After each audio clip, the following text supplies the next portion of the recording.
اعوذ بالله من الشیطان الرجیم. بسم الله الرحمن الرحیم. قل هو الله احد الله الصمد لم یلد ولم یولد ولم یکن له کفوا احد. امروز در خدمتتون هستیم با یک دستور جدید و ویژه برای شما عزیزان و همراهان گرامی.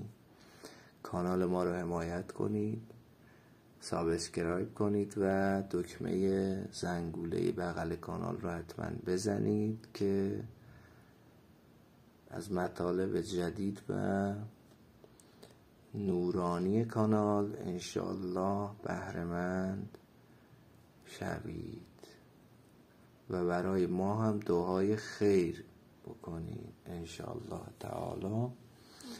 خب دستور امروز چی هست؟ به این دستور میگن تحسین الصوت.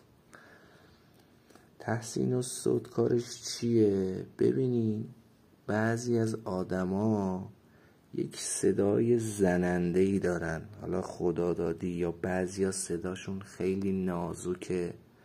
مثلا میبینید شخص مرده ولی یه صدای نازکی داره که باعث میشه دیگران تمسخر کنن. یا بعضی از خانم ها صدای زننده‌ای دارن. یا حتی این روی لهجه هم تأثیر میذاره. بعضی ها میبینید مثلا یه لهجه بدی دارن. حالا این جسارت به قومیت خاصی یا شهر خاصی نباشه. بعضی از آدم ها این مشکل رو دارن، نه که لهجه داشتن بد باشه، نه. خب کسی که لهجه داره میگن خوبیش اینه که 2 زبون بلده، یعنی یه زبون از تو بیشتر بلده.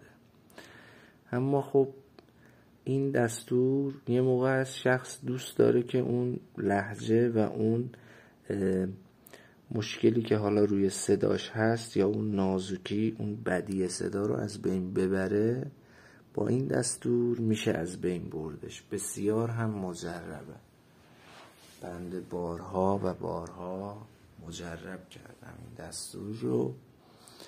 نحوه عمل به چه صورت؟ صدقه قبل از عمل میدید. اسراف عمار مکان که در کانال تلگرامی علوم فاطمی قرار دادیم، اسراف عمار انجام میدید. تحسین 21 بار آیت الکرسی میخونید. اونایی که حرز دارن احتیاجی نیست این کار رو انجام بدن، یعنی تحسین رو احتیاجی نیست انجام، اما اسراف رو باید انجام بدید. 3 ساعت سعد باشه، جمعه ساعت ظهره، یا یک شنبه ساعت شمس، یا پنجشنبه ساعت مشتری. اینو هم بهتون بگم چون عمل جمالیه 15 روز اول ماه قمری. این دستور رو سعی کنید انجام بدهید. باز هم تأکید میکنم قمر در عقرب، محاق و ایام نحس سال به روایت امام صادق علیه السلام نباشد شروع عملتون. در این هنگام ها از انجام این گونه امورات خودداری بفرمایید. اعمال جمالی هستش. این ایام هم نحسه. به هیچ عنوان در این ایام از اینجور اعمال انجام ندید. قلم جمالی باشه، قلمی که با شیشه تیز شده باشه. اگر قلمتون تیغ بهش خورده، قلم نی با سنباده روش رو یه مقداری سنباده بزنید که اون اثر اون تیغ که به این خورده از بین برود. با محلول روحانی ترکیب گلاب و زعفران آب بهش نزنید. بازم تأکید میکنم اینجا 2 نسخه بنویسید. 1 نسخه همراه شخص باشه، 1 نسخه هم محوه کنه تا 14 روز از آب اون بنوشه. زیرانداز سفید بندازن آقایون، خانوم ها هم زیرانداز بنفش. اما این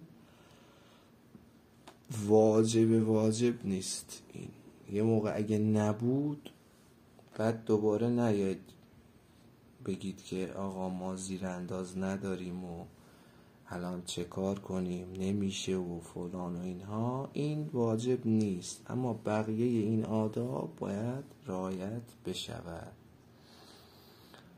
انشاءالله که ما رو هم از دعای خیرتون بهره‌مند بفرمایید و برای بنده و اساتید بنده هم دعای خیر کنید. این دستور مجربه، بسیار بسیار مجرب و خاصه.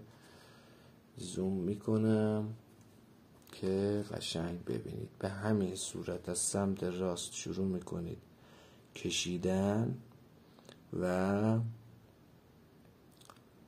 دستور رو که انجام دادید